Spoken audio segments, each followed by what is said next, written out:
most efficient ways to do things because that saves on labor. Labor is a huge cost. The less labor, the cheaper the plants are for y'all. So Glenn, right here, we've got our well. This is our main well. It's an 8-inch wide pipe, and then it goes 250 feet deep. 35 horsepower, if I'm remembering that correctly, for the pump. And one thing is, most of our plants are real sensitive to pH, so we do have to add sulfuric acid into our water. It's harmless, it won't hurt anybody, but it does help the backup well over by the partner. So we have 3 wells just in case something happens.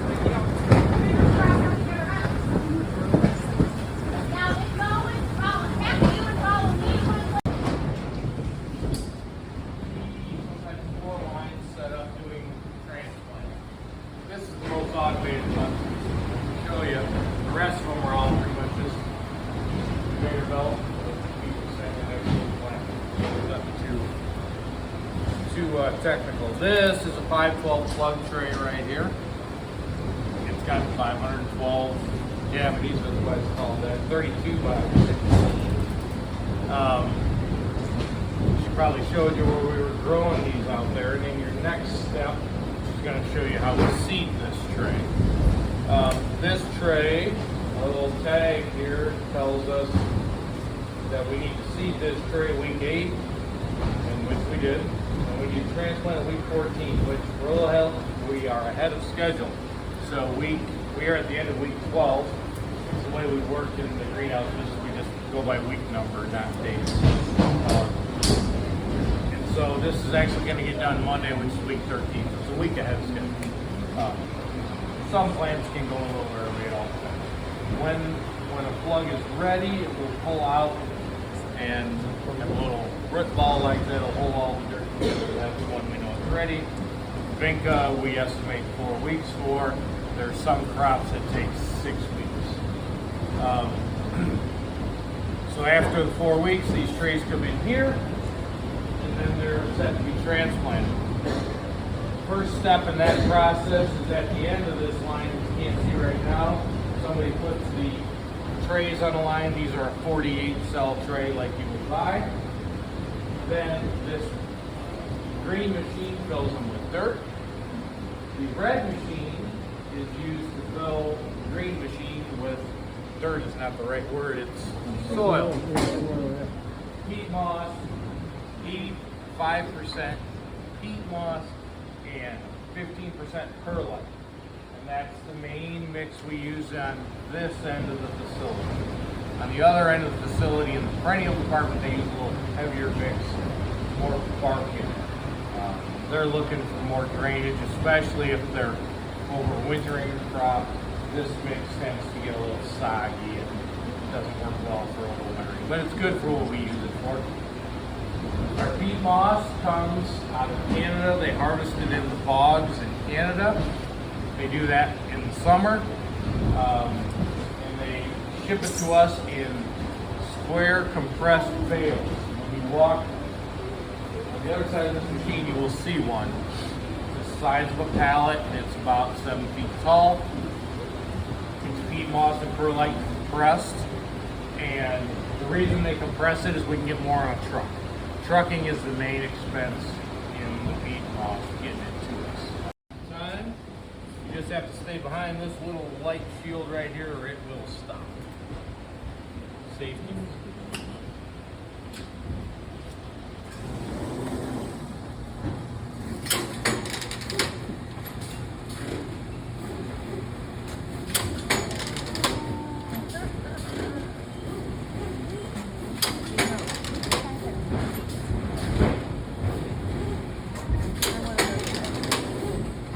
So this is running about half speed. We can run it twice as fast if we need to.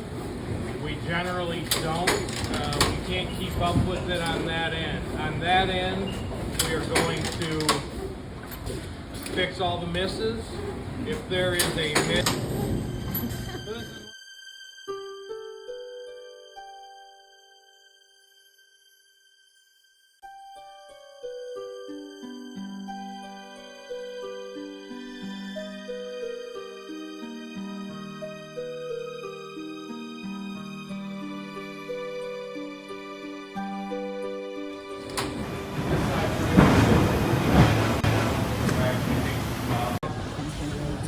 flask off, forklift, put it in, and it grinds it off. That one, I said we could do 3,000 trays a day.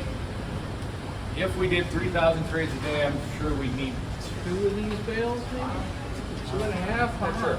He generally goes through quite 3,000 a day.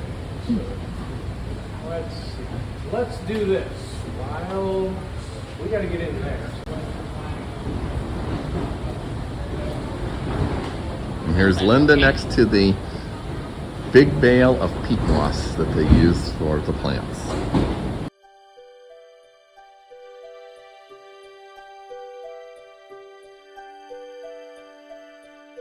A little difficult, and I can't get it to go down further.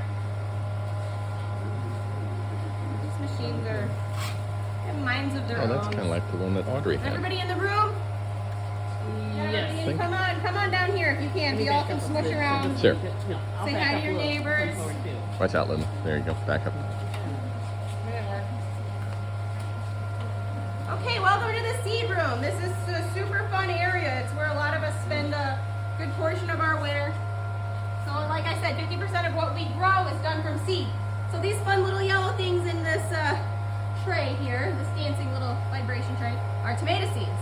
Now tomato seeds generally don't look like that. It's because these are coated. These are coated with a food-based coating. It makes life easier. And the reason I say it makes life easier is because we run these machines off air pressure. We have a giant compressor in the other room, and there's teeny tiny little holes at these needles. So this arm, this needle arm here, comes up, grabs the seed, hangs onto it, comes back down and blows it off into the tray. Too much air blows it, the seed and the needle into outer space. I've blown off way too many needles. And not enough, they drop and it's a mess. So coated seeds make life easier for people running, air-based machines, and most seeders are run off of some sort of air. So I'm gonna turn this thing on here and you're gonna see these seeds dance around. So I can make these seeds dance higher, I can make them dance lower, I can bounce them off the tray if I wanted to, but I'm not gonna do that. So I turned it down a little bit. This right here is gonna punch holes. If it would go down more, it'd punch better holes, but I can't. There we go. Sometimes you get stuck. But this is a computer right here, and this computer here, I can tell it how long to hang out in this tray to grab a seed, because some seed is not coated, it's weird shaped, it's dumb, and it takes forever to grab. I can also tell it to pick up 2 or 200. So there's lots of different options with it. But generally, those are the 2 things we change, the pickup time and how many seeds. So I'm gonna go ahead and start it. So there's a sensor where those bars are holding the tray back, and it knows how much time it has to get from here to here so that it's in line with the tray. Now my dibbler's smushing holes in the tray. Hopefully better than what they were last time.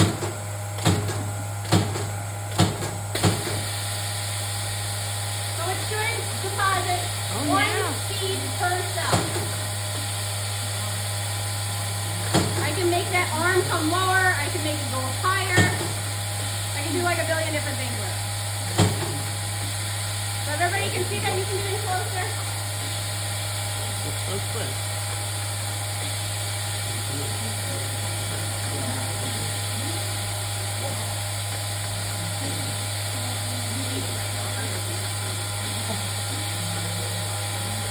And we're going down.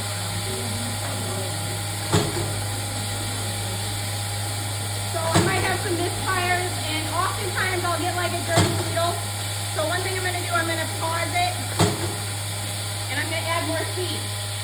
So I don't like my seed to go too low in these things. We're doing a big beach plot. So organization is key. If you have multiple kinds of seeds on there and you can't remember what you're doing, you're going to mess up. So we had an issue last year where a bunch of tomatoes were mixed up, and we don't know how it happened, but I know it wasn't me because I am very careful with my seeds. I mean, it could have been me, but I don't know. So I'm going to turn this guy back up. More, and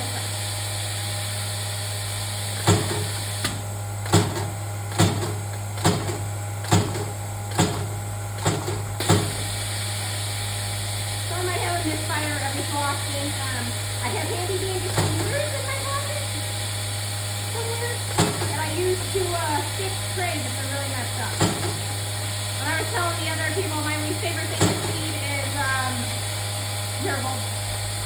Marigolds are these long, skinny little things, so even though they're coated, they're like longer than these cells. You can hardly fit them in there, you have to smush them in there. It makes people rage. They make me mad. I hate marigolds with a passion of fiery sun. It just makes life suck. So not all seed is coated. A lot of seed is weird, and there's all different size needles to pick it up, which does, help. But sometimes it's not fun changing your needles. I mean, that takes a while to change out every single one of those needles every single time. So you try to do the seeds that all take a size 4 needle. Well, that's at least what I do. I don't know what these other people seeding do, but if I have petunias and tomatoes, I try to do them one after the other because they take size 4 needles. Now, something about the coating is some of these seeds are absolutely microscopic, and it just gives them something to grab onto. Like sedum seed, we can't get sedum seed that is coated. It is uncoated, and if I breathe on it too heavy, it dissipates. It goes everywhere. So my tray is covered. I very, very gently covered it with our media here, which is the Burger Beam 2. It's in these little bags. Next step, the most important step, is tags. If this was a customer tray, I'd be stapling the customer tag on it as well, but this is ours. So I'm just gonna put this big beef tag on this side. Jerry, gently pull it around, and you don't wanna grab this funny because it will pop right off. And then I tag it there. Then I stack it here, very gently. And I, very importantly, mark it down. So if I have to do 6 of these, I have 6. Now I'm gonna mark it down that I did 6 big beef, and then I'm gonna highlight it so that I know that I've finished it. We have to follow these customer and Woldhuis seed schedule Bibles to a T. I definitely missed some stuff. Like last year I missed the Calm Coleus, but that's okay, they didn't sell as well. So I missed an entire week of Calm Coleus somehow. Yes, that was totally my fault. But every crate behind you and around the room is full of tags. As for seed, we do refrigerate our seed for 2023. This old seed that I have here, these petunias, we don't. But those hang out. Maybe that will eventually end up buying. Here's the back storage area for all of the pots, trays, and infrastructure for the plants.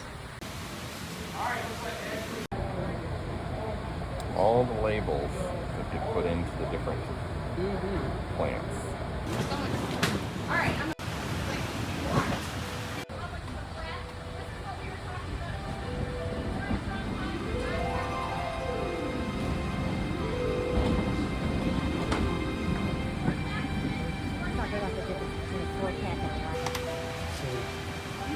Yeah.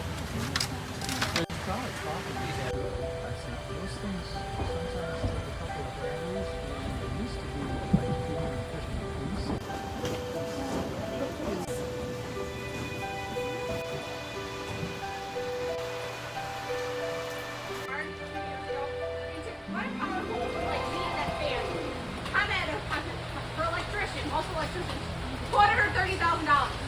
So she could not run her barn out the house. So I can't imagine how much money it would cost to run another power pole out here for another building. So we're running into that sort of issues with expansion. We can only go so far before we have to spend money.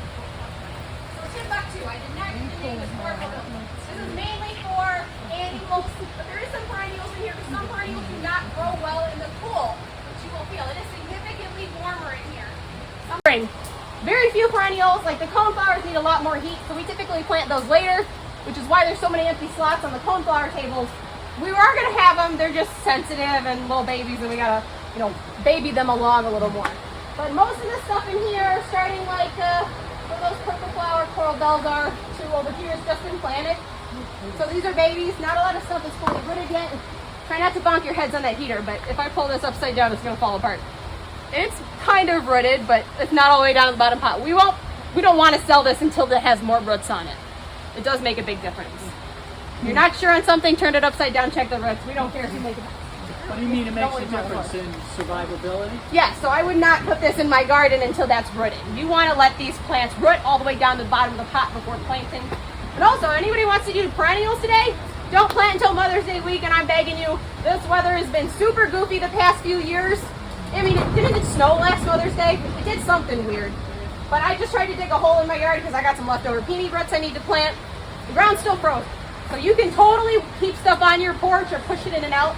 It's called hardening off. If you don't harden off your perennials, if you go straight from, in a nice, warm, cushy greenhouse to the cold outside, that plant's gonna go, and it doesn't like it. So, Question. yep. I don't think there's enough different types of corabels. Here is all the corabels that they have started and will have for sale this year.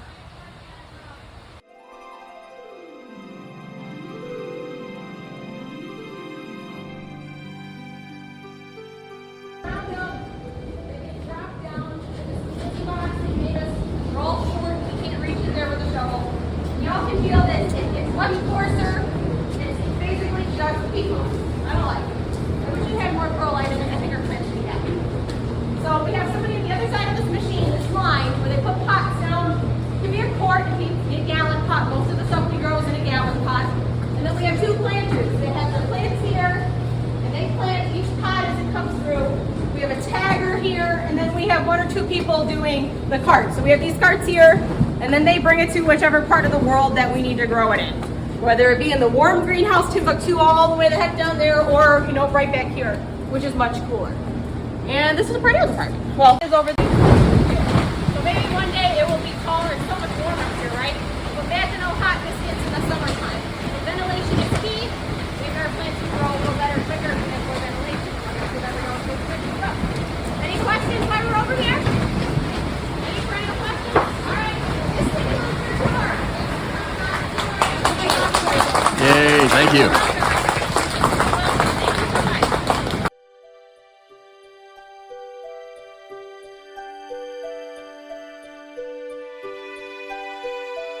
Green meat crop will now, that'll tell us,